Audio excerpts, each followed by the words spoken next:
दोस्तों नमस्कार। इस बदलती दुनिया को भारत के तमाम मंत्रालय या तो पढ़ नहीं पाए या जिस तेजी के साथ अंतर्राष्ट्रीय कूटनीति में परिवर्तन आ गया उसको पकड़ पाने में भारत के नौकरशाह और भारत के मंत्रियों से चूक हो गई। क्योंकि जिस तेजी से परिवर्तन अंतर्राष्ट्रीय कूटनीति में हुआ है, सबसे बड़ी चुनौती इस वक्त दुनिया में किसी देश के सामने है तो वह भारत है। भारत जिस पारंपरिक कूटनीति के आश्रय अपने संबंधों को लेकर चल रहा था, वही टूटते और दरकते हुए दिखाई देने लगे। और यह परिस्थिति भारत में आजादी के बाद दूसरी बार आई है, लेकिन इस बार की परिस्थिति पहली बार से बिल्कुल अलग हटकर है। और अंतर्राष्ट्रीय कूटनीति में शायद ऐसी स्थिति आजादी के बाद कभी आई नहीं थी, जो इस वक्त एक इम्तिहान के तौर पर भारत के समक्ष खड़ी हुई है। याद कीजिए 1962 का युद्ध। उस वक्त हिंदी चीनी भाई भाई के नारे लगते थे और उस वक्त के प्रधानमंत्री को यह भरोसा ही नहीं था कि चीन हमला भी कर सकता है। उस वक्त के रक्षा मंत्री मेनन साहब को हटाया गया और उस वक्त के रक्षा मंत्रालय और विदेश मंत्रालय के भीतर जबरदस्त तरीके से परिवर्तन हुआ। उस परिवर्तन की लकीर पर इंदिरा गांधी भी चली, उस परिवर्तन की लकीर पर लाल बहादुर शास्त्री भी चले। और 1962 के युद्ध के बाद पाकिस्तान को जब यह लगने लगा कि भारत कमजोर हो चला है, तो 1965 में उसने धावा बोल दिया भारत पर और भारत ने उसको नाको चने चबवा दिए। वजह 1962 के बाद जिस तेजी से भारत की नीतियों में परिवर्तन हुआ, भारत के रक्षा मंत्रालय और विदेश मंत्रालय के भीतर व्यापक परिवर्तन नीतियों के आश्रय देखा और परखा गया। पूरी नौकरशाही को जिस अंदाज में हिला दिया गया, मंत्रियों को भी बदला गया, विपक्ष को पूरे तरीके से साथ लिया गया। लेकिन 2025 की परिस्थिति 2062 की तुलना में कहीं ज्यादा नाजुक है। इस वक्त टेररिज्म और युद्ध पाकिस्तान से जिक्र हो रहा है, लेकिन अंतर्राष्ट्रीय कूटनीति में बदलते हुए रिश्तों ने यह चेतावनी तो भारत को दे ही दी है। कौन कब किस तरीके से अपने हितों को समझते और उसके अनुकूल चलते हुए भारत के खिलाफ हो जाएगा, यह कोई नहीं जानता है।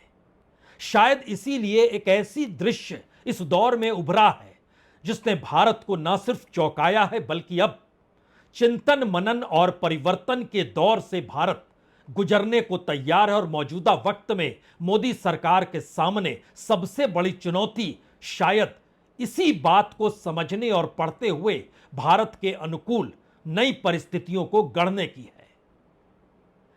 एक दृश्य बहुत साफ तौर पर देखिए कि भारत और पाकिस्तान प्रतिस्पर्धी हैं, आमने सामने हैं। भारत और चीन कहीं ज्यादा आर्थिक तौर पर और सीमा पार को लेकर उससे भी ज्यादा प्रतिद्वंदी और प्रतिस्पर्धी दोनों हैं। भारत और रूस रणनीतिक तौर पर साझेदार माने जाते हैं और यह आज से नहीं बरसों बरस से है। यह किस्सा 1971 से आपको जोड़ना होगा। रूस और चीन इस दौर में आपसी सहयोग के तौर पर उभर रहे हैं।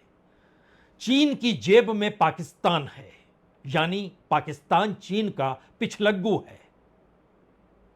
पाकिस्तान के पीछे एक वक्त अमेरिका खड़ा था। पाकिस्तान के भीतर आतंकवाद को आश्रय एक वक्त अमेरिका से आने वाली पूंजी पर टिका रहता था। ओसामा बिन लादेन अमेरिका भूला नहीं है, 9/11 अल-कायदा कुछ भी भूला नहीं होगा। लेकिन एक व्यापक परिवर्तन अमेरिका के भीतर भी आया। लेकिन इन सब के बीच भी पहली बार 2025 में जब भारत और पाकिस्तान टकराए, तो अमेरिका ने पाकिस्तान को भारत के समकक्ष खड़े करने की कोशिश की। इस दृश्य को और आगे बढ़ाइएगा तो पाकिस्तान के साथ दोस्ती के तौर पर तुर्की खुले तौर पर उभर कर सामने आ गया। तुर्की नाटो का सदस्य है।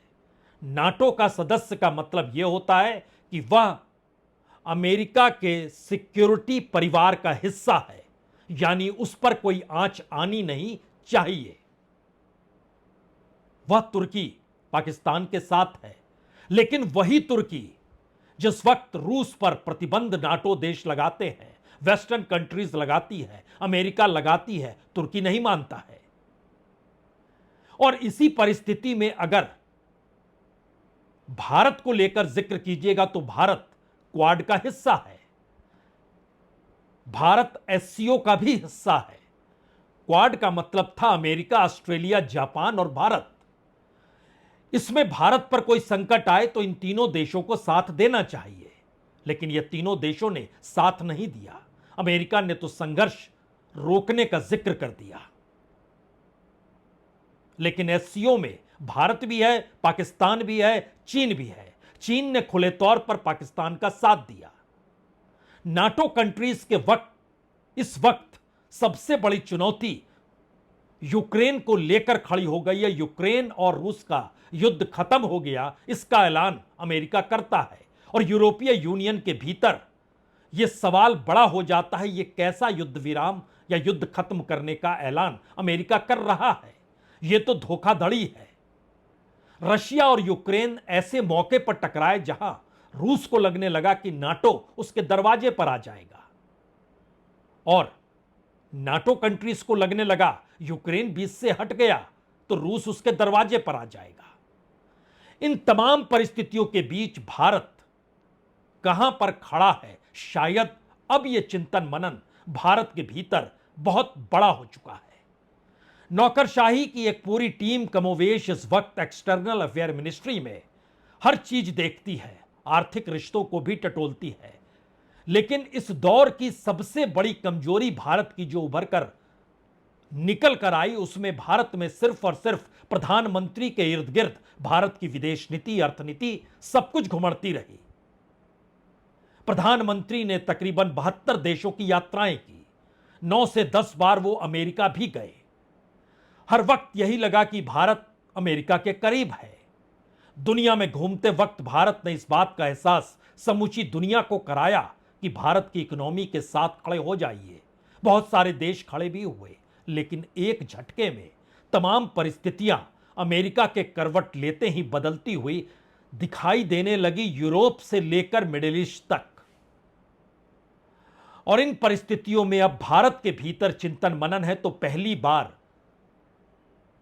दिल्ली के भीतर गृह मंत्रालय सक्रिय है।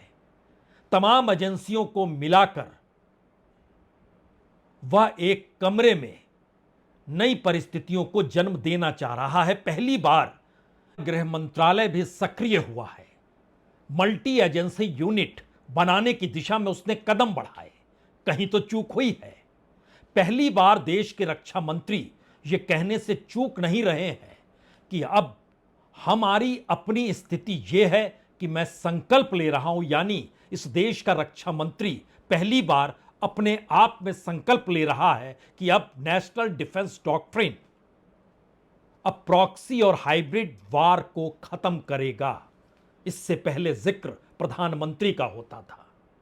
खुले तौर पर नौकरशाही एक्सटर्नल अफेयर मिनिस्ट्री की अब यह कहने से चूक नहीं रही है कि जो तुर्की के नए राजदूत अली मूरत एसाए हैं, उनकी मुलाकात जो राष्ट्रपति से होनी थी, जो परिचय के लिए होता है, जिसको क्रेडेंशियल सेरेमनी कहते हैं, वो अनिश्चित काल के लिए रद्द कर दी गई, क्योंकि इस दौर में तुर्की ने दुश्मन देश पाकिस्तान के साथ खुले सहयोग का ऐलान किया। हर परिस्थिति को समझते चले जाइए, और सबसे पहले जो जिक्र से पहले कभी रक्षा मंत्री करते नहीं थे, खुद के होने का एहसास बतौर रक्षा मंत्री इस बार उन्हें कहना पड़ा। अब आतंकवाद के विरुद्ध लड़ाई केवल सुरक्षा का विषय नहीं, बल्कि नेशनल डिफेंस डॉक्ट्रिन का यह हिस्सा बन चुकी है। हम आपके साथ मिलकर इस प्रॉक्सी और हाइब्रिड वॉरफेयर को जड़ से समाप्त करेंगे। रक्षा मंत्री होने के नाते यह संकल्प मैं दोहराना चाहता हूं। यह पहला एक बड़ा शिफ्ट है, जहां पर इस देश के कैबिनेट मिनिस्टर्स जिस मंत्रालय को संभालते हैं, कम से कम अब वह पब्लिकली ये कहें तो सही कि मेरे मंत्रालय में मैं जिम्मेदारी लेता हूं। डिफेंस मिनिस्टर राजनाथ सिंह ने इसका जिक्र यह भुज में किया है। इस दौर में बड़ी महत्वपूर्ण परिस्थिति यह भी है कि जो भी नीतियां चली आ रही थी उन नीतियों में अब व्यापक परिवर्तन भी करना है और भारत को दुनिया के सामने एक न्यू इंडिया के तौर पर खड़े भी करना है। इसीलिए अलग अलग सुझाव आ रहे हैं, अलग अलग रणनीतियां बन रही है, लेकिन उसके भीतर का अनूठा सच तो यह है कि पहली बार मोदी सरकार इस बात को तो जान गई सिर्फ अपने बूते सब कुछ साधा नहीं जा सकता है। इसीलिए तय यह भी हुआ कि दुनिया के तमाम देशों में जो भारत का प्रतिनिधिमंडल पाकिस्तान और टेररिज्म और ऑपरेशन सिंदूर को समझाने के लिए निकलेगा, उसमें सिर्फ मंत्री नहीं होंगे, उसमें सिर्फ बीजेपी के सांसद नहीं होंगे, उसमें सिर्फ एनडीए के सांसद नहीं होंगे, उसमें यूपीए के सांसद भी होंगे, कांग्रेस के सांसद भी होंगे या कहीं इंडिया के सांसद भी होंगे। यानी भारत की तस्वीर लेकर दुनिया के सामने अब साझा तरीके से निकलना होगा। इससे पहले कभी सोचा नहीं गया, इस बार यह सोचा जा रहा है। यह उरी के वक्त नहीं सोचा गया, पुलवामा के वक्त नहीं सोचा गया, पठानकोट के वक्त नहीं सोचा गया, इस वक्त सोचा जा रहा है। वजह दुनिया का जो पूरा वर्ल्ड ऑर्डर है इस दौर में अपने हाथ में सब कुछ लेने को आमदा है। वो अमेरिका हो, वो रूस हो, वो चीन हो, और इन सब के साथ साथ मिडिल ईस्ट कहां पर खड़ा होगा, यूरोपीय यूनियन कहां पर खड़ा होगा, भारत कहां पर खड़ा होगा, अफ्रीका कहां पर खड़ा होगा, ब्राजील कहां पर खड़ा होगा, इन सब को लेकर चिंतन मन अगर पूरी दुनिया में हो रहा है तो भारत के भीतर हलचल तो है। और यही वजह है कि अगर आप एक्सटर्नल अफेयर मिनिस्ट्री खास तौर से अब उसको एक नए या न्यू इंडिया का जिक्र जो हम कर रहे हैं उस दिशा में सोचना होगा। बकायदा नौकरशाहों की टीम मौजूद है, अब उसको पारंपरिक लकीरों को छोड़ना है। अगर आप एक्सटर्नल अफेयर मिनिस्ट्री के भीतर भी झांक कर देखें तो वहां पर एक अमेरिकास डिवीजन है जिसमें तकरीबन 7 बड़े अधिकारी बैठते हैं। उनका काम कनाडा और अमेरिका को लेकर पॉलिसी निर्धारित करनी है। इसमें एक एएस हैं, 2 डायरेक्टर्स हैं, 4 अंडर सेक्रेटरी हैं। इसी तर्ज पर सेंट्रल अमेरिका डिवीजन में भी 4 लोग काम करते हैं। बिम्स्टेक और सार्क को लेकर 4 लोग काम करते हैं, ज्वाइंट सेक्रेटरी है, 3 अंडर सेक्रेटरी है। बांग्लादेश और म्यांमार को लेकर 7 लोग काम करते हैं, ज्वाइंट सेक्रेटरी है, डायरेक्टर है, अंडर सेक्रेटरी है, एक ओएसडी है। यहां तक कि इस परिस्थिति में पहली बार डिसआर्मामेंट और इंटरनेशनल सिक्योरिटी अफेयर को लेकर भी 8 लोग काम करते हैं, बड़े अधिकारी। चीन को लेकर 4 लोग काम करते हैं जो सिर्फ चीन पर पॉलिसी निर्धारित करते हैं। सेंट्रल यूरोप को लेकर 7 लोग काम करते हैं, 7 बड़े अधिकारी। सेंट्रल वेस्ट अफ्रीका को लेकर 7 लोग काम करते हैं, काउंटर टेररिज्म डिवीजन है। और इन सब के साथ इकोनॉमिक डिप्लोमेसी डिवीजन भी है जो अंतर्राष्ट्रीय तौर पर किनके साथ आर्थिक संबंध बनने और उनके साथ वैदेशिक नीति किस रास्ते पर चलेंगे, इसमें 7 बड़े अधिकारियों की मौजूदगी है। यूरोप, उसमें भी खास तौर से जो वेस्टर्न डिवीजन है जिसमें France, Germany, Italy, Spain, UK, यूरोपीय यूनियन, लग्जमबर्ग, बर्लिन सभी आते हैं, बेल्जियम, ये सभी देश आते हैं। लेकिन अब एक नए सिरे से, क्योंकि पुरानी डॉक्ट्रिन चेंज हो गई है और इसके भीतर जो G20 को संभालने वाले लोग थे, अब उन्हें भी सोचना होगा कि भारत क्वाड का सदस्य था, साथ नहीं मिला। भारत G20 को अपने देश में सफलतापूर्वक करवा चुका है, किसी देश ने भारत के साथ खड़े होने की हिमाकत की ही नहीं। यानी पूरी नौकरशाही को अब मंत्रियों के आश्रय या मंत्रियों के दिशा निर्देश पर अब नौकरशाही को उस अनुकूल समझने की जरूरत है, क्योंकि मल्टीलैटरल इकोनॉमिक रिलेशन डिवीजन, उसमें भी तो 4 लोग काम करते हैं। गल्फ कंट्रीज को लेकर जहां पर अमेरिकी राष्ट्रपति ने संबंधों के नए तार जोड़े हैं, उसको लेकर भी भारत की जो पुरानी पॉलिसी थी क्या अब चल पाएगी? दरअसल ये तमाम डिवीजन जो काम करते हैं, अब इनके सामने चुनौती और मंथन इस बात को लेकर बड़ा हो चला है कि पुरानी चली आ रही रीत से हटकर आपकी नई विदेश नीति और खास तौर से आर्थिक नीति उससे जुड़े, ये कैसे संभव होगा? खास तौर से महत्वपूर्ण यह भी है कि भारत का प्रतिनिधिमंडल अमेरिका के लिए रवाना हो गया है। Commerce and industry minister Piyush Goyal उसकी अगुवाई कर रहे हैं। उनके साथ जो इंडिया के चीफ नेगोशिएटर हैं राजेश अग्रवाल, वह भी गए हैं। और सब कोई जानता है कि 8 जुलाई से पहले सारी चीजें एक साथ एक मुश्त तय होनी है। और भारत इस दौर में कम से कम अपने व्यापारिक घाटे को भी समझ रहा है। यानी दुनिया के जिन देशों से आपके संबंध बनेंगे, उनके साथ आपके आर्थिक रिश्ते कैसे किस रूप में होंगे, यह बड़ा महत्वपूर्ण मायने रखता है। और इन सबको जोड़कर क्या अब नए प्रोफेशनल्स की जरूरत है जो साउथ ब्लॉक के भीतर बैठते हुए नजर आए, या पुराने दौर के जो लोग चले आ रहे थे और मानकर चलते थे कि प्रधानमंत्री मोदी की मौजूदगी, उनके इर्द गिर्द का घेरा और उसी के आश्रय इस देश की अर्थनीति, विदेश नीति, कूटनीति, रक्षा नीति सब कुछ बन रही है, तो शायद वो डिरेल्ड हो चुका है। रक्षा बजट हमारा बढ़ते चला गया, 2.29 लाख करोड़ से बढ़ते बढ़ते, यानी 2014 में 2.29 लाख करोड़ था, आज वो बढ़ते बढ़ते 6.81 लाख करोड़ हो चुका है। और इस घटना के बाद जो ऑपरेशन सिंदूर हुआ और उसके साथ जो पाकिस्तान के घटनाक्रम और दुनिया के बीच जो परिस्थिति आई, अब उस बजट को बढ़ाने का जिक्र है कि उसमें 50,000 करोड़ रुपए और डाले जाए। सवाल है बजट नहीं, डिप्लोमेसी। सवाल है डिप्लोमेसी नहीं, international economic relation with foreign policy. अब इन सारी दिशा में पढ़ने हुए कदम में अपने देश के भीतर की परिस्थितियों को भी तो देखना होगा। इसीलिए पहली बार आज होम मिनिस्ट्री के भीतर मल्टी डायमेंशनल एजेंसीज को लेकर एक यूनिट क्रिएट की गई, जहां पर खुद गृह मंत्री अमित शाह पहुंचे।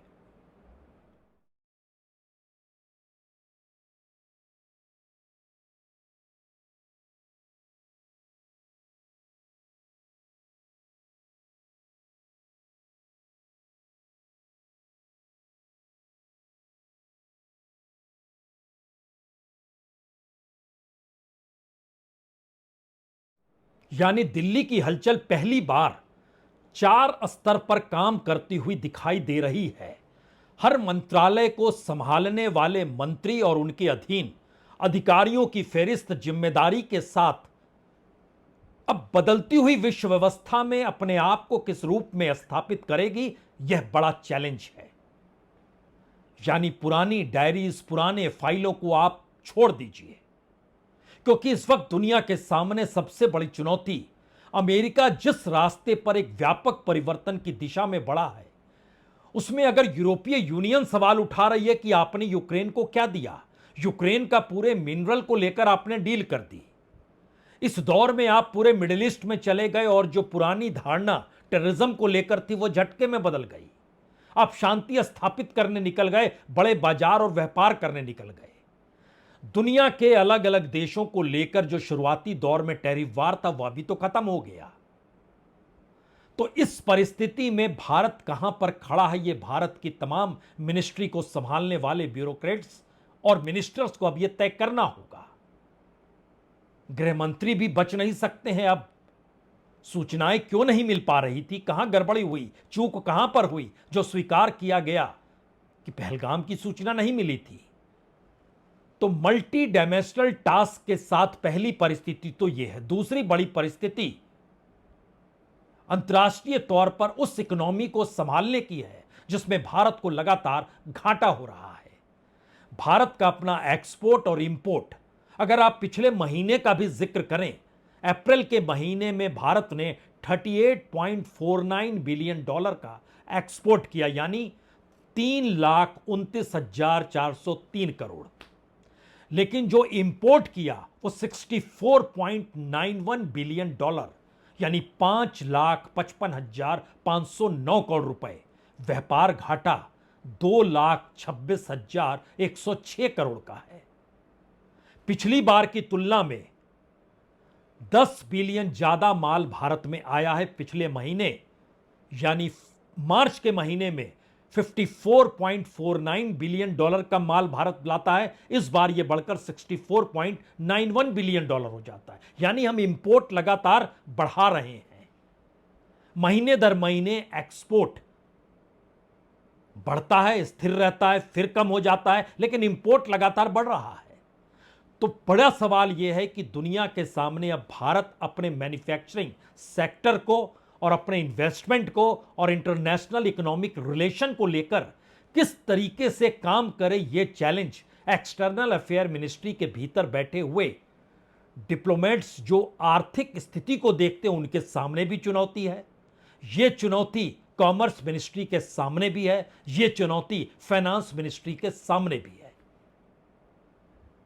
एक व्यक्ति के इर्द गिर्द चीजें और सरकार नहीं चलती, अब इसका एहसास हो गया।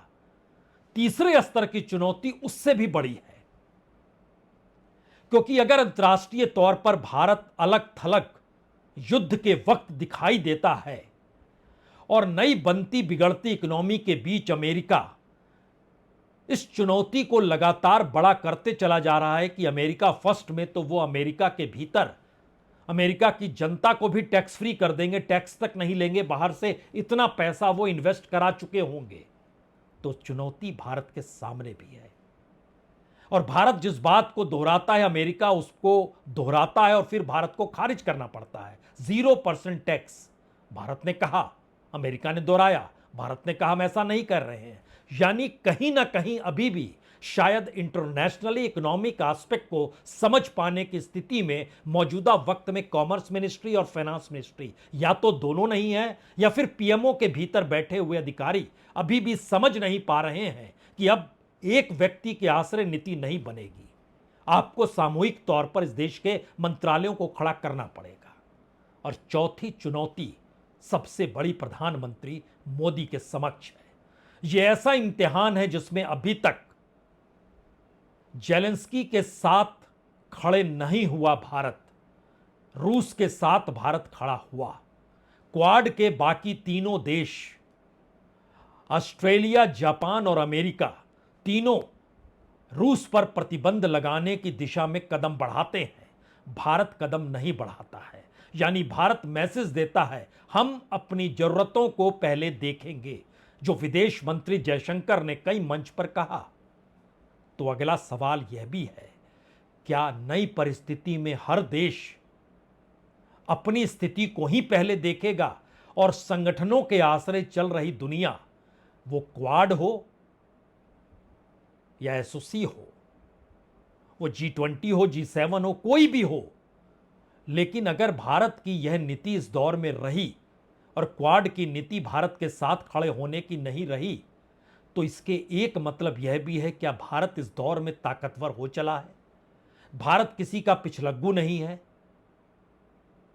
दुनिया के अलग अलग देशों की राय के बीच हमारी टीम ने इस बात को निकाला कि भारत पहली बार अपनी इकोनॉमी के आश्रय दुनिया को अगर चैलेंज दे रहा है, तो उस चैलेंज का मतलब यह भी है कि जो छोटे देश हैं उसके जरिए भारत पर दबाव बनाने की स्थिति में आज अमेरिका आया है, कल कोई दूसरा आएगा, क्योंकि भारत चौथी बड़ी इकोनॉमी है, भारत को कोई हाँक नहीं सकता है।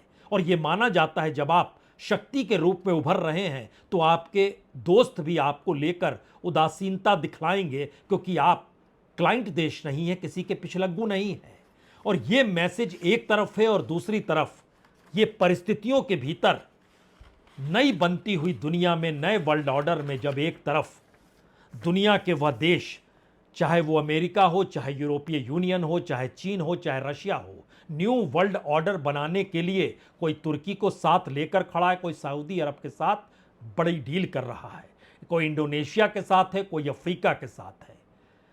ये परिस्थितियां बतलाती है कि भारत के भीतर की हलचल अब एक नई परिवर्तन की दिशा में कदम तो बढ़ा रही है।